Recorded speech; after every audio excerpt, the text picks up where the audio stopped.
পরম প্রেমময় শ্রী শ্রী ঠাকুরের চরণে শতকোটি প্রণাম। উপস্থিত সকলকে আমার আনন্দিত জয়গুরু। জগতে মানুষ যত কিছু দুঃখ পায় তার অধিকাংশই কামিনী কাঞ্চনে আসক্তি থেকে আসে। ও দুটো থেকে যত দূরে সরে থাকা যায় ততই মঙ্গল। ভগবান শ্রীরামকৃষ্ণদেব সবাইকে বিশেষ করে বলেছেন, কামিনী কাঞ্চন থেকে তফাৎ তফাৎ, খুব তফাৎ থাকো। কামিনী থেকে কাম বাদ দিলেই ইনি মা হয়ে পড়েন, বিষ অমৃত হয়ে গেল। আর মা মাই, কামিনী নয়কো। মার শেষে ঘি দিয়ে ভাবলেই সর্বনাশ। সাবধান, মাকে মাগী ভেবে মরো না।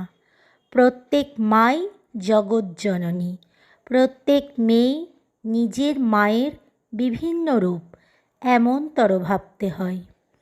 মাতৃভাব হৃদয়ে প্রতিষ্ঠিত না হলে স্ত্রীলোককে ছুতে নেই। যত দূরে থাকা যায় ততই ভালো, এমনকি মুখদর্শন না করা আরও ভালো। আমার কাম ক্রোধাদি গেল না বলে চিৎকার পারলেই কখনো তারা যায় না। এমন কর্ম, এমন চিন্তা অভ্যাস করে নিতে হয় যাতে কাম ক্রোধাদির গন্ধও নেই, মন যাতে ওসব ভুলে যায়।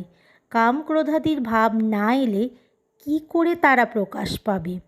উপায় উচ্চতর উদারভাবে নিমজ্জিত থাকা।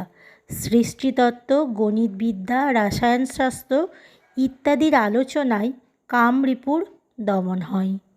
কামিনী কাঞ্চন সম্বন্ধীয় যে কোনো রকম আলোচনায় ওতে আসক্তি এনে দিতে পারে।